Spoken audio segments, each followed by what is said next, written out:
नमस्कार, मैं हूं आपके साथ मुबश्शरा। स्वागत है आप सभी का एम न्यूज में। गौतम बुद्ध नगर के जहांगीरपुर में निकाय चुनाव है। पूर्व चेयरमैन आशिफ नंबरदार भी मैदान में है। ये सपा से टिकट मांग रहे हैं। इनका मानना है कि इनके कार्यकाल में ही जहांगीरपुर में कार्य हुए हैं, जैसे रोड का निर्माण और मरम्मत। लेकिन सपा उनको टिकट दे या न दे, पर वो अपने नगर की सेवा में हमेशा लगे रहेंगे, क्योंकि वो कहते हैं कि उन्होंने 2001 से 2006 तक इन 5 सालों में जनता के हित में ही काम किए हैं और जनता उनकी ईमानदारी और काम पर ही दोबारा चुनेगी। हमारी संवाददाता बरखा सिंह ने जब उनसे बातचीत की तो देखिए उस बातचीत के कुछ अंश। नमस्कार, मैं हूं बरखा सिंह। आप देख रहे हैं एम न्यूज के खास प्रोग्राम शहर की संसद। आज हम मौजूद हैं जहांगीरपुर में, जहां के चेयरमैन प्रत्याशी हमारे साथ आसिफ जी हैं। आसिफ जी, आपका हमारे चैनल में स्वागत है। मैं आपका और आपकी पूरी टीम का अपने नगर में स्वागत करता हूं। आप मेरे पास तक आए, इसके लिए आपका बहुत बहुत धन्यवाद। आपका भी धन्यवाद आसिफ जी। आसिफ जी, ये बताइए कि आपने किन रणनीतियों के साथ राजनीति में कदम रखे हैं? देखो, मैं एक राजनीतिक परिवार से बिलोंग करता हूं। मेरे परिवार में पहले से राजनीति होती आई है। मेरे घर में पहले भी एक बार चेयरमैन का चुनाव हम जीते हैं, एक बार हारे भी हैं। तो उसको लेके ये है कि देखो, अब जब पारिवारिक मामला है और मेरे समाज की, मेरी जनता की ये सोच है कि मैं इस बार चेयरमैन का इलेक्शन लड़ूं, तो मैं उसके लिए तैयारी कर रहा हूँ। तो आपने कुछ सोच के भी रखा है कि सबसे पहले क्या क्या कार्य करने हैं? देखो, कस्बे की समस्याओं को देखें तो इस बार क्या पिछले 2-3 योजनाओं से हमारे कस्बे का मामला इतना ढीला रहा है कि बस एक सफाई पे सीमित होकर रह गया है। कोई नया काम, कोई नया विकास कोई प्रत्याशी हमारे नहीं करा पाए हैं। मेरी योजनाओं में सबसे पहले मेरा जो ध्यान केंद्रित है तो वो इस चीज पे है कि मेरे नगर के युवक युवतियां यहाँ से करीब 20, 30 और 50 किलोमीटर दूर डिग्री कॉलेज में शिक्षा ग्रहण करने के लिए जाते हैं। सबसे पहले आवश्यकता मेरे नगर को एक डिग्री कॉलेज की है, जिससे कि मेरे नगर के जो युवक और युवतियां हैं उनको बाहर आने जाने के लिए परेशान ना होना पड़े।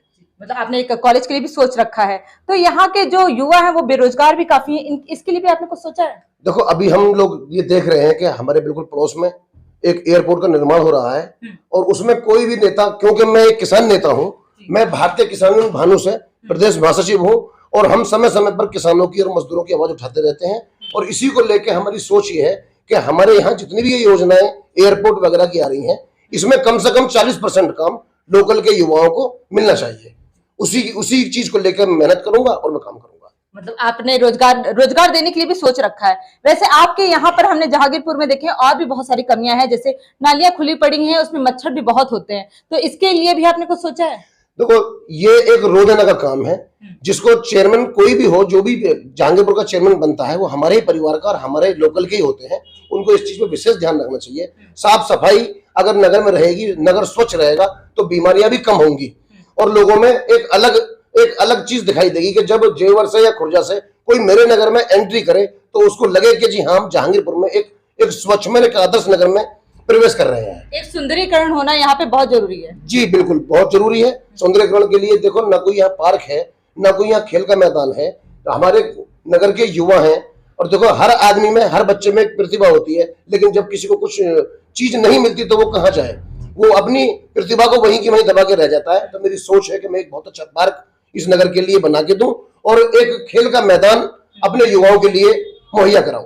मतलब यहाँ पे जो भी कमियां हैं उनके लिए आपने सोच रखा है कि यदि इस बार आप चेयरमैन बनेंगे तो वो सारे कार्य करवाएंगे। अगर मेरे नगर की जनता ने मुझे अपना सेवक चुना तो मैं पूरा प्रयास करूंगा कि इन सारे कामों पे मजबूती के साथ खड़ा रहूं। आप किस पार्टी से टिकट मांग रहे हैं? देखो, मैं समाजवादी पार्टी से टिकट पाने का इच्छुक हूँ और मेरी कोशिश है कि मैं समाजवादी पार्टी से इलेक्शन लड़ूंगा। तो आपका कोई मुद्दा भी है? मेरा मुद्दा है कि नगर में हमारे 25 साल से एक टंकी पानी की और एक सफेद हाथी बनी खड़ी है। मेरा सबसे पहला काम होगा कि मैं उस टंकी को सुचारू रूप से चालू करा के नगर में घर घर पानी पहुंचाऊं। और आज जो हमारी महिलाएं एक गैस के लिए परेशान होती हैं, मैं कस्बे के लिए ऑनलाइन गैस लेके आऊं, जिससे कि महिलाओं को सिलेंडर के लिए परेशान ना होना पड़े। मतलब आपने पहले भी आप चेयरमैन का पद संभाल चुके हैं 2001 से 2006 तक, तो इसमें आपने और भी क्या क्या कार्य करवाए हैं? देखो, नगर में उस वक्त पे हमारा नगर एक गांव का रूप हुआ करता था। कोई गली पक्की नहीं थी, कोई सड़क पक्की नहीं थी। आप नगर की जनता में जाके एक बार सर्वे कर लेना कि अगर किसी योजना में काम हुआ है तो जिस वक्त पे मेरी चाची चेयरमैन थी उसी योजना में इस नगर के सारे काम हुए हैं। उसके बाद में तो बस लोग उसकी फॉर्मेलिटी पूरी करते रहे हैं।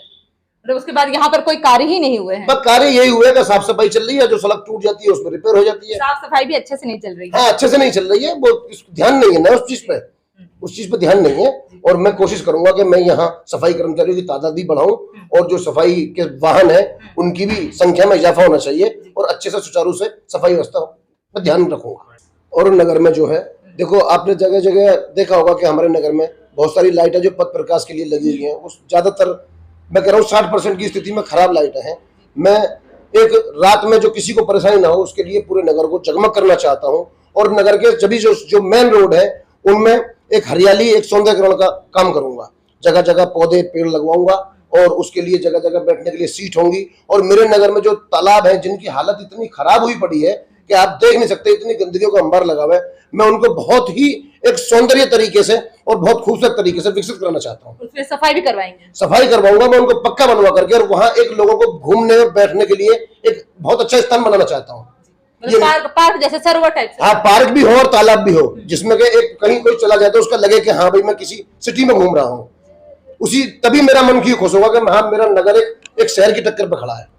और एक बहुत बड़ी समस्या हमारे नगर में जो एक बिजली को लेकर, लाइट को लेकर खड़ी हुई है कि पूरे नगर में मैं देख रहा हूँ कि जर्जर तार हैं, जगह जगह रोजाना तार टूटते हैं, जिससे कि लोगों को एक खतरा भी बना रहता है और परेशानी भी होती है। तो मैं विद्युत विभाग से भी मेहनत करके सारे नगर में केबल डलवाने का काम करूंगा और घर घर पूरी बिजली पहुंचे उसके लिए तत्पर रहूंगा। मेरे नगर में जो सरकारी स्कूल हैं, यानी कि जो प्राइमरी स्कूल है, उनकी हालत आज इतनी खस्ता है कि लोग अपने बच्चों को पढ़ाना पसंद नहीं करते। मेरे नगर में लगभग 40% मेजोरिटी गरीब है और उनके बच्चे प्राइमरी स्कूल में पढ़ते हैं, लेकिन प्राइमरी स्कूल में ऐसी कोई व्यवस्था नहीं है कि जो वहां पढ़ाई पर ध्यान दिया जाता हो। मैं इस चीज पर निश्चित और एक दृढ़ संकल्प लेकर काम करूंगा कि अपने नगर के सरकारी स्कूलों को प्राइवेटों की टक्कर पर खड़ा कर दूंगा लाके। मतलब आपने शिक्षा के क्षेत्र में भी बहुत कुछ सोच रखा है? जी बिल्कुल बिल्कुल, पूरी मेहनत करूंगा शिक्षा के क्षेत्र में। इन्होंने काफी शिक्षा के लिए भी सोच रखा है और बेरोजगारी के लिए भी सोच रखा है। मतलब आपने सब एक सोच रखा है कि यदि आप चेयरमैन बनेंगे तो ये सारे कार्य करवा के देंगे, पर ये तो देखने ही वाली बात होगी कि क्या होता है। तो आप और अपने नगरवासियों से कुछ कहना चाहते हैं हमारे चैनल के माध्यम से? मैं अपने नगरवासियों से कहना चाहता हूं कि आप मेरी तरफ ध्यान रख के मुझे अपना सेवक चुने। मैं ये वादा करता हूं कि मैं नगर के हर नागरिक का विशेष ख्याल रखूंगा और सबकी सेवा में अच्छे से खरा उतरूंगा। बहुत बहुत धन्यवाद हमें समय देने के लिए। बहुत धन्यवाद मैडम। ये थे हमारे साथ चेयरमैन प्रत्याशी आसिफ जी, जिनका कहना है कि यदि वो इस बार चेयरमैन बनेंगे तो जो कार्य उन्होंने 2001 से 2006 तक प्रतिनिधि के तौर पे कार्य किए हैं अपने चाची जी के, वैसे ही कार्य इस बार भी वो करेंगे। पर वो इस बार वो स्वयं चेयरमैन होंगे तो और भी अच्छे तरीके से कार्य करवा पाएंगे, क्योंकि यहाँ की जो दुर्दशा बहुत हो रखी है उसे वो सुधार लाएंगे। पर अब तो ये देखने वाली बात होगी कि जहांगीरपुर की जनता क्या सोचती है, इन्हें चेयरमैन बनाती है या नहीं। तब तक के लिए बने रहिए एम न्यूज़ के साथ, मैं बरखा सिंह। जहांगीरपुर में विकास के कार्य करने का दावा करने वाले पूर्व चेयरमैन कहते हैं कि उन्होंने विकास किया है और आगे भी विकास करेंगे, लेकिन देखने वाली बात यह होगी कि क्या जहांगीरपुर की जनता उनको दोबारा चेयरमैन बनने का मौका देगी या नहीं। यह अपने आप में एक बड़ा सवाल है। ऐसी तमाम खबरें देखने के लिए आपने अगर अभी तक हमारा चैनल सब्सक्राइब नहीं किया है तो तुरंत कर ले और खबर को लाइक और शेयर जरूर करें। बने रहिए हमारे साथ और देखते रहिए हमारी खास पेशकश शहर की संसद एम न्यूज़ पर। नमस्कार। एम न्यूज़ साथ सच का।